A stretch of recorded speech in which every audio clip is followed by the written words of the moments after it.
Hello, everybody. This is your boy Simeon, and this is another episode of Broker's Playbook. Today, I have the absolute pleasure of welcoming my good friend, colleague, and number one in the country for both GCI and the leader in luxury real estate in the city of Toronto, Canada's biggest market, Miss Cailey Heaps. I have known Cailey for years, and we have masterminded and collaborated together on numerous occasions. Always an experience that I look back on as a learning experience, always a pleasure. We're going to be speaking about what she's doing right now in this ever-evolving market where unless you are part of the shift, unless you are part of the awareness, unless you are part of the empathy movement, you are not going to see market share increase or results in the short term. Stay tuned to see what this brilliant realtor brings to the table.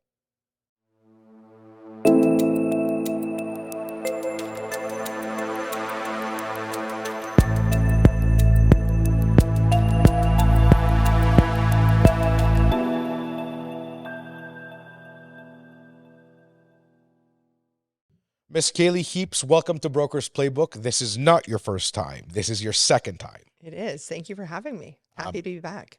It is my absolute pleasure to have you. We did speak for a few minutes before we start recording, and I'm super excited with kind of our direction in what we're going to be speaking to today, because I believe it is very important that we share what is effective and what is authentic. If you, I, or any of our colleagues can stay authentic and do the right thing, and those actions bring results into their practice, I think that is a win. That is the win. Without question. I am looking for your insight today. I'm going to let you speak a little bit about your thoughts over the last, let's call it not even 6 months have been tougher, but let's talk about the last 12 months in Cailey's world. The Estrin Heaps team, the Heaps Estrin team, excuse me. Heaps Estrin, that's the right. Heaps Estrin team. You are Canada's leader in luxury real estate and transaction dollars traded. It's not even close, as a matter of fact. So and I'm not putting it out there to pump your tires or to impress anyone, but it's more to impress upon everyone that this woman has been doing this for a minute, meaning a decade plus at the highest level. And whether the market's going upwards, downwards, sideways, you're consistently there, and people choose you as their representation. Last 12 months, why do people continue to choose you? It's a really good question. So the reason I would choose me and choose my team is I think we fight harder than most people. We work harder. One of the things we say all the time at our team is people above all else. And we mean that both internally within our team, but also with our clients. So I think it's a common mistake of agents that they view a sale as a transaction. And that's not what it is. It's an opportunity to connect with another person and to hopefully change their lives in a positive way. And I think if your clients feel that, if they feel that you're invested in the outcome and that you actually genuinely care, that's how your business grows. They're going to tell their friends, and it just grows organically. I am competitive. I'm competitive on behalf of myself and the team, but I'm also competitive on behalf of my clients. I want them to win. Even in this market where winning's hard, you still want to feel like you've won. So I think those are probably the main reasons people would choose us. We work harder, we make people more money. The value proposition for somebody who doesn't know you. So, and again, I'm going to try to put things into context for somebody either starting out halfway through their journey, their career. Somebody doesn't know you. Yeah. Why would you hire me? Or why So would you they hire my don't team? know that you put people first. Yeah. How do they resonate with that? What do you do in your marketing to ensure that people know that off the bat? How do you translate that message? Yeah. So, I mean, there's a lot of ways. I think if I was sitting here speaking to a potential client, the things that I would talk about is the team approach. There's an expert in every step of the process. You're getting the best of whatever that process is. There's no one better in the industry who's going to be delivering on that. whether it's my listings team, my marketing team, my sales team, me with strategy, you're just going to get the best of everything. You're paying the same price as a single agent, but you're getting so much more. If you look at market share, I mean, that's a very simple metric to show someone. Here are the stats in Toronto. There's literally no one selling more real estate than us. Period. End of story. So if you would like a successful transaction, why would you choose number 2, 3, 4, 5? I actually just don't understand. I almost feel this is a really horrible thing to say, and I don't mean it to sound the way it's going to, but I sometimes feel badly when people choose other agents. I think, oh my God, you just cost yourself like $100,000, $200,000. Because you generally believe in your ability, your performance, where It's you know demonstrated. you're better than anyone else. It's demonstrated. I mean, we have countless sales where we've taken over listings from other agents and then we've gone on to sell them at or for more money. So I just want to pause. What I for will one not second do is there. because you're right. It doesn't sound It doesn't sound good. kind. No. No, but it's also not. I'm not going to allow it to sound ignorant. So because you truly generally believe, you have the confidence in you to know that you do a better job, let's just say, than most. Are you the best in the world? No, I'm definitely No. not. And I want to be really clear. There are a lot of great agents in Yes. Toronto. So All I'm saying is that our value proposition is different because our model is different than anyone else in Toronto. well, I think it's also testament to your confidence, because it does take that much confidence to be able to wake up every morning. In my case, 17 years, every morning I need to wake up and perform. And Yeah. you can bet your last dollar that I believe I'm better than you. Yeah. And I know as a fact that when you wake up, you know as a fact that you're better than me. So pause. No, I wouldn't say that. No, but what I'm saying Better is, at different things. sure, but I'm not saying it from an ignorance perspective. Yeah. I'm saying as a mindset, how are we getting through this time? Yeah. How do we continue to fight listing presentation, buyer agency, commercial transaction? We got to go fight. Yeah. We got to win. Well, I think so. You know me well enough to know I'm a very high empath. I care just as much about a person as the deal, if not more about the person. So when I speak like this, it's not out of arrogance or cockiness. I just think that there are so many people in our industry who are great, and there are so many people in our industry who are not. And the ones who are not are the ones who have very blurry moral lines, who are willing to tell a lie to get a deal done, who are willing to stab someone in the back to get a deal done. I am never, ever going to No compromise. transaction's ever worth it. My reputation's not worth it. I have so much on the line. I'm just not going to do that. So I've been in a few deals in the last 10 days, and this market is tricky, where I have seen agents lie to my face, lie to my clients, tell me they're going to do something and not do it. And I think this is not a winning business model. If you're going to get through this next tough period, you better have strong morals. You better have character. You better care about the outcome. Like, to do that for one deal? I don't remember every win, but I do remember every loss. Oh, And if you did something wrong and I lost as a result of your actions, yeah, trust me, it's not something I will be forgetting. So that was my deal last night. So with that being said, I think, again, this conversation is bringing out both the good and the bad. Yeah. My question to you is, how do you win? And you told me how you win. It didn't sound good, but it's the truth. And that's the advice actually to all people. You need to wake up and know you're better than anyone else, and you need to be able to translate that value proposition to the client. You have to believe you're better at what you're offering. Yes. It doesn't mean you're better than everyone else. I perhaps didn't say it properly, but you have to believe that of the people that they are meeting with, you are by far the best option. Love it. And if you go into that room believing that, you're more than halfway there. Okay, so I'm going to take you back 15 years when I was perhaps 13. Okay, I'm great. When you weren't number one on the board. Yep. in an area, and Jane Smith was number one in the area, and you needed to take a listing. Yeah. Tell me how you would fight the Cailey Heaps of the time. What is an advice to an agent that wants to infiltrate your market? Let me just put it this way. I'm trying to break into your market. What tools can I use? What mindset do I need to have to be able to fight the giant? How does David take on Goliath? I mean, join the team. Easy peasy? No, Or- I think it's difficult. I mean, I think we've seen a major shift. So the advice I would have given 15 years ago was very different than today. True. The model is moving towards a team model. It's difficult for a single agent to compete No doubt. because I think about, our economies of scales and our businesses. We can invest in things other people can't invest in. When we do. Yeah. And so I don't really know how to answer that except for to say that the reason I've been successful is where we started. Care about the people, care about the outcome.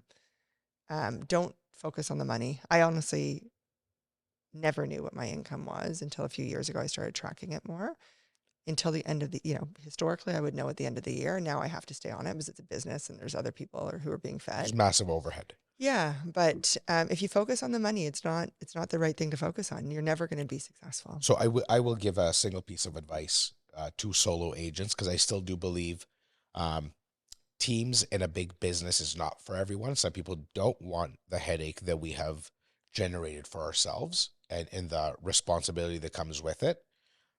When I wake up every day, there's 50 plus agents that I am responsible in some way or form about their outcome for the year. Yeah. And a lot of people don't want that headache, and fairly so. So if you do choose to be a solo agent and you have to compete against myself, I'll just internalize this to make it easy. It's not going to be an easy path for you, because if I walk into a listing presentation and then you walk in after me or before me, there is very little room that I will leave for any doubt that I'm not the person for the job. Mm. So for you to be able to outshine an entire value proposition that stretches across 6 or 8 disciplines of marketing, selling, transportation, logistics, and all the things, I would say the single most valuable thing a solo agent can do is focus on the one-on-one personal relationship that they can bring to the table. Which is exactly what I just said. Care about the people, not the money. Care about the people, not the money. And I mean, you have to be able to translate that in the most Authentic. intimate way to outshine the value of a machine. Yeah. You have to make me look like a machine that cannot possibly care for the client enough the way you would as a solo one-on-one agent. And then it's the client's decision. Do they want the hand-holding and personal relationship or do they want the money? Love it. It's difficult to get both. I love it. And I think that is a good piece of advice for the solo agent looking to break into those markets. Because I do want everybody to get value and insight out of you today. Yeah. Because you built that business one by one. Yeah. One listing at a time. Well, and if you want to know what I would tell my own agents, you can't cheat hard work. No. Hustle. I still work every day I'd say a minimum of 12 hours, often more than that. Hard work will always win. Again, because I'm the same way and it's difficult and I don't want it to overshadow because other people believe in balance. I beg to differ, because this is the lifestyle that I chose. So it is balanced to me. Yeah. Other people look at me and say, you're sick. Why do you ever want to work so much and what have you? But my entire life is blended into my work. Yeah. Because it's the way I like it. So it doesn't matter. 12 hours a day brings a specific result. So if anybody is looking for a exceptional volume and financial result, there is absolutely no way around what needs to happen to get that. Yeah. And that does involve, I'm, again, sorry to say, 12-hour minimum in this line of work for multiple years, so the snowball effect can take on its form and do what it needs to do. We spoke a lot about earlier awareness. Tell me about your thoughts on awareness and what that means to you. Yeah, and it means a lot to me. And I think it's not necessarily even the context of a real estate transaction. It's in life in general. I think we're in a time where people are feeling heaviness around them, whether it's financial pressure, whether it's uncertainty about the economy, whether it's relationship issues, health issues. Everyone has something. And I find that in my communications with people, the only thing they're focused on is their something. And it's a very difficult way to navigate life if you're only focused on what's happening to you. You have to keep in mind that everyone has something on their plate. How you handle it will define who you are. And to be empathetic, even without the knowledge that someone needs empathy or needs concern or caring, just be a good human being. It's ultimately what it comes down to. I just went through school interviews with my son, who's thinking about moving to the States at age 13. And Great. yeah, and he'll likely do it, but that's a whole different story. But at the end of the day, the advice that that he came to in speaking to people who are important to me, speaking to the admissions teams, it was boiled down or distilled down to one thing. Just be a good person. Be a person who has character, who cares about other people. That is fundamentally what will make for a happy life. The money's nice. Money makes life easier. But if you're an asshole and you have money, your life isn't going to be great. No. So I think if everyone can sort of start there and be a little bit less selfish and a little more selfless. Why do you think that's so important right now? Not just in general life. Obviously, being a better person is beneficial to society in general. Yeah. In business, in this game we call real estate, how much more listening do we have to do? How much more do we have to just A ton. close the mouth, stop talking about yourself, Yeah. and listen? So I think there's a fundamental issue with listening is most people listen for the sake of responding, not for the sake of listening. So if people can actually just stop and listen, don't care about what you're going to say next. Just think about what you're hearing. I think that would change dialogue in a meaningful way. How much more do we have to listen now? I mean, I know you very well. I would imagine that in your life, you have legitimate challenges on a daily basis. You don't sit around talking about them. I'd be happy to talk about them. I'd be happy to support you in them. But even not talking about them, when I see you, it's just showing you I'm here. I'm in your life. If ever I can do anything, I'm here. So I think if we can do that throughout our relationships, and you do it not just to the people who are your peers, you do it to the person who's cleaning your office, to the person who's pumping your gas, to the person in line at the grocery store. It's just a harder time for people. I think the pandemic effect has been hard for people. I think the changing economy is incredibly difficult. Incredibly difficult. Yeah. I think relationships as a result of the economy are becoming more difficult. Putting Um, strain on the internal of the home. every single aspect of your day. You wake up in a house where there's more stress. Your kids are going to school where there's kids who aren't socialized because they were at home for so long. Your business is more difficult. We're working 5, 10, 20 times harder to make less money. Everything is just harder. So if you can get joy from the people in your life, then that's how you're going to get through these times, in my opinion. And I think, empathy is it's talked about so much. And I think that practicing it, for some, it's just innate. But if it's not innate, start being mindful of it. As you're going into a meeting, okay, let me think about what Susie has in her life. Let me just go into it, some awareness of what might be difficult for her so that you can try and not solve for it, but support. I would say even rounding out an agenda. Like, we're all busy. Everybody has things to do, people to see, and things to get to. I spend a lot more time communicating. We communicate for a living. Yeah. But I mean, from this morning, like, I got on my first phone call at 7 o'clock.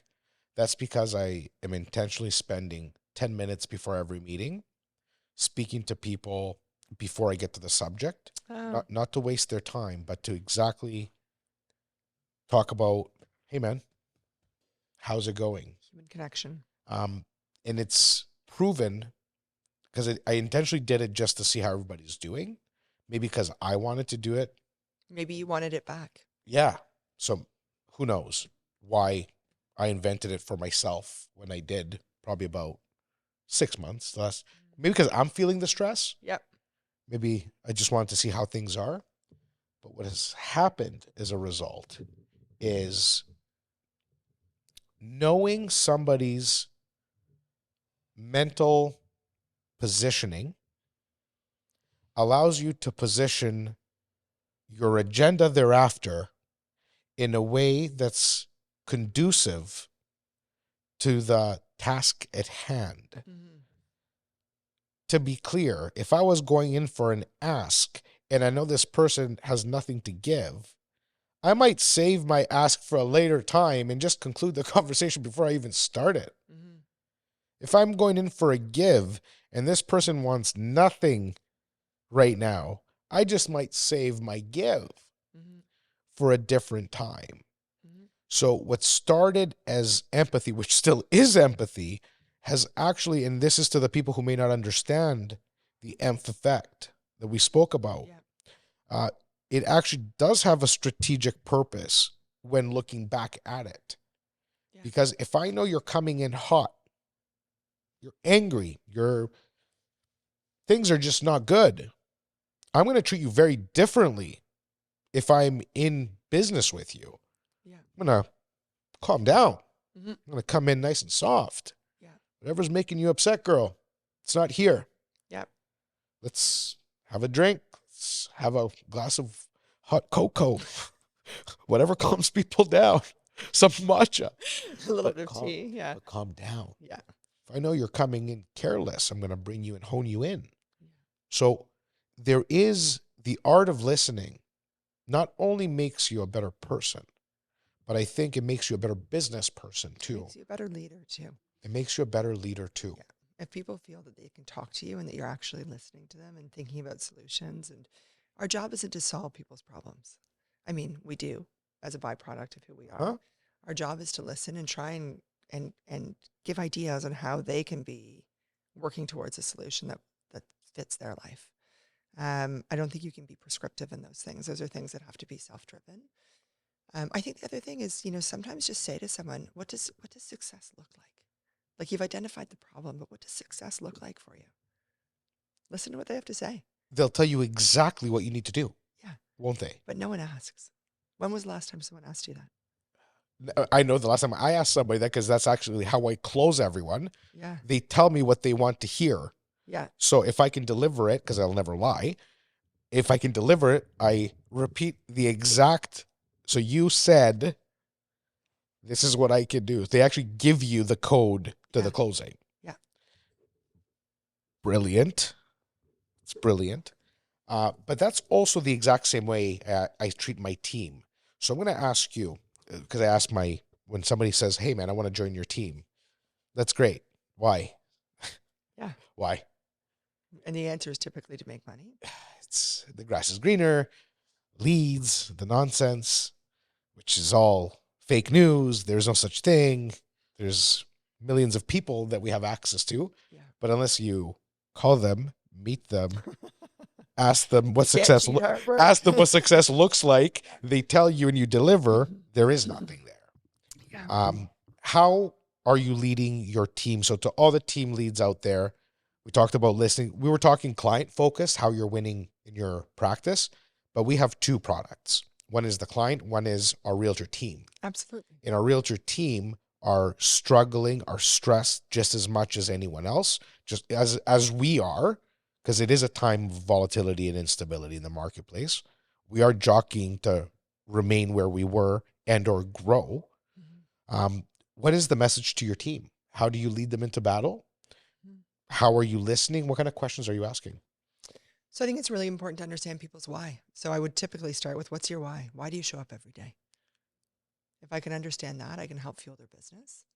And very rarely will someone answer money to that. They might say, well, I need to pay for my kids' school, which is ultimately money, but sure. it's a much more personal why. So I think understanding the why is important. I really try and I hope my team was here, I hope that they would agree with this, but I really try and remind the team that we're in this together. We rise together, we fall together. There's not one person who's going to be left behind or one person who's going to leave us behind. We are stronger as one. So I think that trying to, we have a really beautiful team environment where if someone needs help, someone jumps in immediately. We have a group chat. There's never anyone who's left feeling alone. Which I think is why the model has moved towards teams largely in Canadian real estate, because the single agent model is a very lonely place to be. Nobody knew. Everybody thought, oh, you're a real estate agent. You're with people all day. No, you're not. No, you're not. No, you're not. You're making phone calls. You're out and about all day. Yeah. Alone in your car. Yeah. And one of my favorite lines is, oh, you're so lucky you get to make your own hours. Since when? Yeah, I actually answer to about 700 I'm at the other beck people. and call of every single human on earth. I know. So yeah, how do I lead my team into battle? So we are results driven. We know our metrics. We know what we're going after. If someone else is having a win, you celebrate it because it contributes to our overall win. My team knows that I'm at the end of the phone if they need me, whether it's for advice, support, friendship, whatever it is. Yesterday, I had a few teary phone calls from agents on my team. It's just a hard time for people. Yes, it is. So how do I lead? I don't know. I just try and be honest and authentic, and I genuinely care about the people I'm around. I feel so fortunate to go into my office and be surrounded by people I love. How do you manage your time? So I'm a very, very focused person. So if I know I have a task list for the day, which I do every day, I don't leave until that entire list is finished. I never miss an appointment. I never call and cancel an appointment.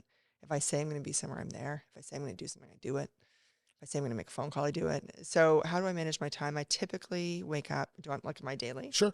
I typically wake up at around 6 a.m. First thing I do is I work out. I don't eat anything. I don't do anything. I grab a glass of water and I work out. I think it's really good just to sort of clear your head for the day. I do it alone at home. I have a really good friend who teases me that I should do it in public. I don't want to. So I work out, shower. By then I would have looked at my phone and probably answered 10 or 15 emails. I'll quickly some days eat breakfast, but often not. And then I go straight to the office. I think that I believe that a team is productive when we're together. So I like to demonstrate that. And then I'm in and out of the office for the balance of the day. I try and structure it so I'm in my office in the mornings, doing my appointments in the afternoons. I'm usually home between 6 and 8. And oftentimes I go back out again, whether it's for a meeting or a client dinner or whatever it is. I have the amazing benefit of having 2 incredible assistants. So they manage my calendar for me, and they're in my inbox. So they manage a lot of my emails. But much like you, like in the course of the day, I probably have 400 to 500 pieces of communication, whether it's an email, a text, or a phone call. It's a lot. I'm really trying to not work weekends as much. I'll do emails, but I try not to do appointments on weekends. And then I travel. As you know, my reason for living besides my family is travel. So I have just to time this, we are at fall 2023, and heading into November, December. I think it's important for every agent, but even more important for team leaders listening to this, to start really understanding that this is the time to rally the troops. The year is not only not over, this is the most critical time to work the hardest. The thoroughbreds always push at the finish. Yep. Always. The rest of the journey, the rest of the race, the rest of the thing, all is what brought you to the last point where you can jockey for position. Mm-hmm. We're not disregarding the balance of the year. We're honoring it by saying the only reason you have a shot at the finish line is because you worked the entire race. Yeah. But now, this very second is the time that you not only not put your feet up, not only do you say, oh no, it's time to think of next year. Next year is going to be a mess. It's going to be really difficult. Especially if you don't plant the seeds now. So the 60 to 90 day thing. So do you want to have money in December, January? Then you better be working now. It's the oldest recipe on the planet. If you do a transaction today, the likelihood of it closing within 60 to 90 days is 80%. Mm-hmm. Only 10% of deals close within 30 days. Yeah. 60 to 120 days is 90%. So your spring marketing and efforts are going to be determined with what closes in winter season, January, February, which is deals that you have to do now. Yeah. And it's a really good time to gain market share. Other people are tired. Other people are feeling the pinch. So if you can show up, you can do the hard work, you better believe your market share is going to grow. So I repeat, thoroughbreds, the winners, the Heaps Estrins of the world, I can assure you, are jockeying for position this very second. This is the most fiercely competitive market in North America, with more agents per capita than anywhere. It's just so crazy. It is so crazy. It is the most intense marketplace in North America from a construction and development perspective. And it's never meant more for you to put in the reps than it does right now, because all the people who are disappointed, frustrated, stressed, balance of mind is out of whack for all the reasons that can be, this is the time for a prudent business owner to focus and work hard. Can't cheat hard work, Simeon. You cannot cheat hard work ever, never. No. And well, people ask me like, "Oh, we never saw your signs on the lawns ever. How did you get to where you are?" And I said, "I was working. That's why you didn't see me at the conference, the mastermind, or anywhere else, because that 12 to 15 years that it took for us to," let me repeat, that 12 to 15 years for anybody looking for a 3-year trip up top 10 lane. Let me just assure you that that does not exist, because everybody there is been there and will be there forever. And unless you work harder than them, you will never be there. So it took 12 to 15 years of hard work to build a business. It takes a minimum of 5 years to even say you have a business. I don't care who you are, what you've accomplished. Anything less than 5 years doesn't have a strong enough foundation yet. The cement hasn't dried yet. Yep. So you can still get kicked over. Yep. But at 5 years is kind of where the glue starts sticking. And at 10 years, it's kind of unshakable. Yeah. And at 15 years, it's going to take maybe a tidal wave, something. Lack of motivation.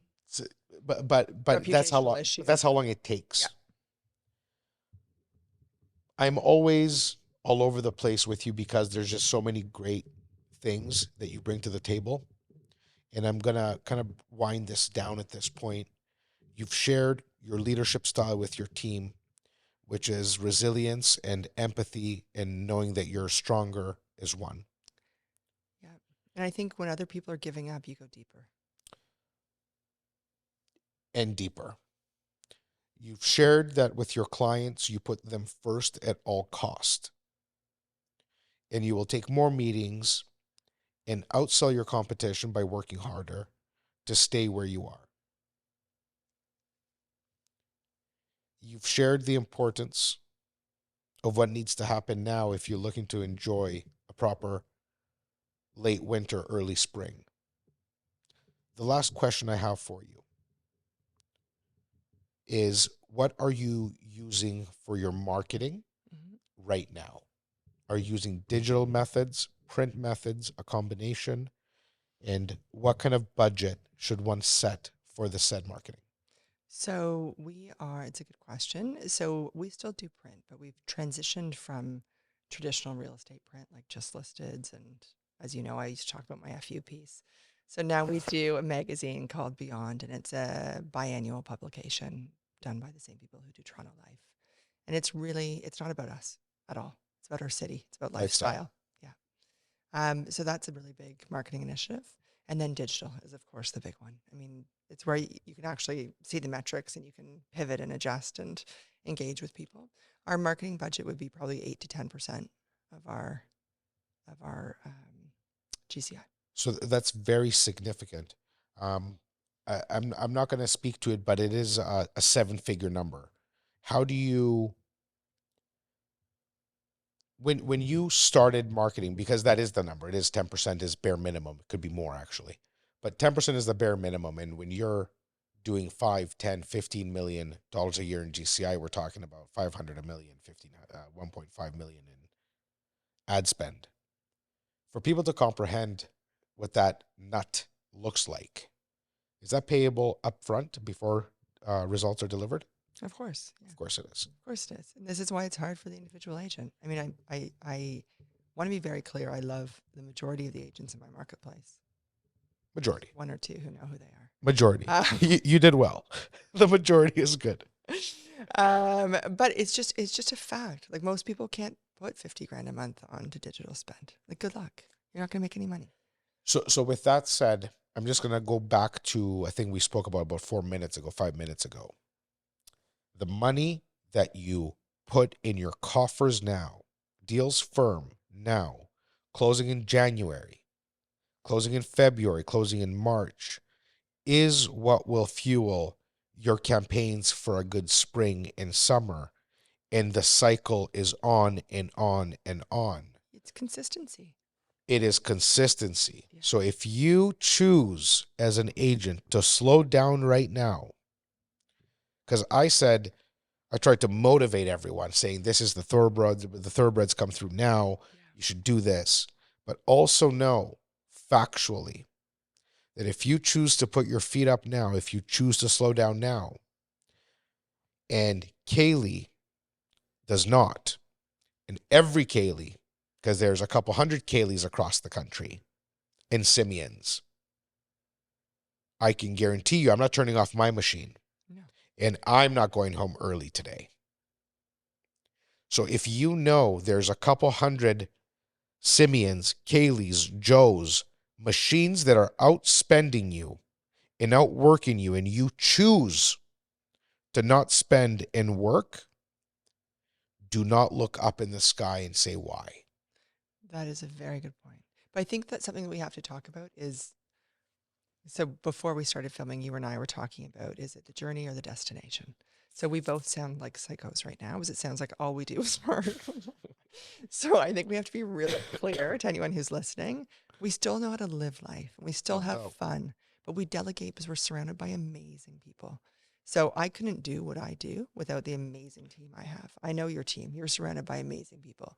So yes, we work hard, and you can't cheat hard work and all of those things. No, but we're always on. Correct. But we're not going to want to do that unless there's a reward. And for me, the reward is joy. So if that means a great trip with people I love, that means a great weekend with someone I love, then that will fuel me to keep going. It can't just be work. It can't just be work. It has to be family. It has to be, I mean, I'm a single mom with 3 kids, so I can't really talk about a love, like it's a different, I don't have a spouse that is motivating me. But I think, those moments of joy, those are your why. Figure out what your 100%. why is, and then you'll be motivated to show up every day, to do the work. And you can still step away. I take holidays, you take holidays, but we have good people supporting All the us things while that we're drive gone. me, I love growth. Yeah. So I love growth. I've always loved growth, and my journey has been only growth. Yeah. Meaning bigger, better, faster, stronger, happier, whatever, all the components of growth. Yeah. I love the challenges. I love them because Yeah. when they're solved, that gives me joy. And you're surrounded by having known like knowing your wife a little bit. And I know you have children, like knowing those pieces, that's a big motivation. Huge. Right? I have 3 kids. 2 of the 3 are leaving home this year. And yeah, you just have to figure out what you better believe I'm going to go visit them. So then I have to surround myself with people. Because there's so many ways you can do it. Like, I personally am home by typically 5 to 5:30 every day. Amazing. My kids go to bed. They're still 11 and 8 by 9 o'clock. Yeah. But unfortunately, you can bet your bottom dollar that at 9:03, I'm back on my Mac. Of course. Yeah, of course. Because those 3 hours that I gave to my children, I took from somewhere else. And that's where you're smarter than I am. You give that time to your children. I mean, everybody does things differently. Yeah. But like, that's what meant something to me. Yeah. So the mornings, for example, are uncompromising. Like, I will make my children breakfast every morning while my wife gets ready. Nice. So she can get ready without being stressed. I see my children every morning, and we have the intimate act of eating together. Togetherness, yeah. And then off to the races. And then I see them again for the intimate act of dinner. Yeah. Because those are the moments that you connect in a different way. Agreed. And what I have to do after, if I'm sending emails like a crazy person at 11:30 p.m., I mean, everybody who knows me knows that that's when it's going down, because that's what it is. And that's when you have the time. So I would say, if I could, I mean, I'm not proud of this. When I had young children, I've always been the sole breadwinner in our family. And that forces you to make hard decisions. I would rather have been there for breakfast and dinner every day. I wasn't every day. So now that I'm on my own, I'm no longer married, I make that decision. So I do have breakfast with my kids in the morning. Right. I do get them to school. I do come home typically for dinner most nights. You also live and learn. You made 100%. The adjustment because you saw your mistake in the past. 100%. But for anyone who's listening, although we're drivers and we're saying, don't give up, don't cheat hard, do the 12, do the 14 hours, not at the expense of the people who love you. And you can find ways to do it. 100%. Delegate. I don't apologize to my wife that we can watch a sitcom together at 9 o'clock Yeah. because the deal is waiting for me. Yeah. So what's it going to be? Is it going to be the deal at 6 p.m. or the deal at 9 p.m.? It's the 9 p.m. every time. Yeah. Because at 6, we can all be together and take a breather. Yeah. So again, not everybody has to work this hard. If you want this type of result, you need to work that hard. Yeah. You want to work a little bit easier, by all means do. Do you work hard? I'm sorry, I know we're trying to wrap it up. Do you work hard because you have a specific goal in mind? Or do you work hard just because you don't want to stop? Like you don't want to say no. You don't want to give up on something. That's an interesting question. I have changed a lot. Yeah. I used to be driven financially in the very beginning. Or you have to be to succeed. Yeah. So like I wanted to make 200,000. I wanted Yeah. to make 500,000, 750, a milli. Once you've reached kind of that high 6, early 7 figure, you realize that that's all the money you'll ever need for a very comfortable life. Yeah. Because I didn't grow up a millionaire. I didn't have obligations. I grew up on the exact opposite and spectrum, meaning we were in the restaurant business my whole life. My parents did the immigrant story, all the things. But I didn't grow up with much. You grew up with a modeling of hard work. A model of hard work, and nothing was missing in our lives. Yeah. Comfortable, but lower class. Yeah. But very middle too. So I didn't grow up poor, but I grew up middle poor. So I was starving to make that. I was very hungry. Yeah. Once the truth of the matter is 20 grand a month in income is the life changer. Yeah. Once you consistently make 20 grand a month, you don't realize how easy or how much better life can be. Like it was a dream come true on every level. Good for you. To put into perspective, from all the things and all the success we've had, I still make a very similar amount because my corporation pays me a salary. Yeah. And my corporation invests in real estate. So I still don't touch much more money than that because I still don't go on helicopters. Yeah, I know. I haven't changed my life as much as I could have if I wanted to because I don't need it. I don't like it. I think it's wasteful. I'd rather give lots of charity.